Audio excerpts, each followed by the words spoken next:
नमस्कार, हम लोग गीत गायक पप्पू लहरी आप सभी लोग के बहुत बहुत स्वागत बा। बहुत बहुत धन्यवाद बा। हम जौन मुद्दा बतावे जा रहल बानी वो मुद्दा के नाम बा खेल से लेके। बाणे जी का नाम बा मोहम्मद शमी। उनके विशेष रूप से टारगेट बनावल जाता और उसके जो है धर्म के खिलाड़ी बाड़न सो जो धर्म जोड़े वाला बहरूपिया इन्हन के बहुत बड़ो मतलब इंटरेस्ट आ गई बा। अरे खाली मोहम्मद शमी के मत देखस, तनी वहू देखस जौन बड़ा बड़का बड़का प्रचार बड़का बड़का ई तो बड़का बड़का बैटमैन्स लोग के का हालत बा हैं। उन्हन के ना टारगेट करबो।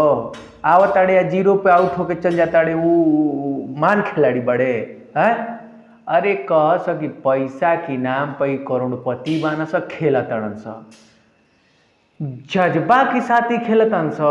ई बस बेइज्जत की तौर पर खेले के इनका टारगेट बा। तू मरबे 20 रन बॉलर के बचा ली हैं। बाल के हिसाब से रन भी तो चाहिए तबे ना बॉलरों मेहनत करला।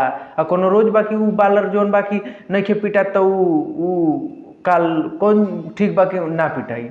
अरे खेल ह कबो चढ़ाव उतराव होत रहेला तो ओके धर्म से लेके जोड़ दे।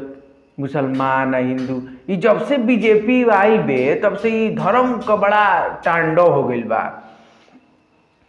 हमार ई मतलब बा कि वो खिलाड़ी में सबके देखल जाओ आ सब का कहले बा ई देखल जाओ बस एगो। अरे ई मिलाओ कि जौन बा कि हमार अपोजिट जोन रहना सा ढेर दिन से हरैला के कोशिश में रहना सा तो वो चुन के मेहनत करके चुनल मतलब खिलाड़ी लेके आई लड़न सा। आ तहन के करोड़पति की गुमान में खेलत अड़न सा। ई कगो एनी ओनी से खिलाड़ी आवे देन सा जौन बांध सा तौन करोड़पति के घरवे के बांध सा करोड़पति बटलो बांध सा तो का हुई। करोड़पति से ना मच होला जब मेहनती लोग जाला मेहनत करेला तब न वो अपोजिट वाला में देखे के मिलल ह तो ई ना मिले बस तहन के बस एगो ठीका मिल गई बा उल्टा सीधा बोलला के धर्म विशेष से जोड़ला से। अरे देश में जो खेल रहा है वो देश प्रेमी है और देश प्रेमी रहेगा।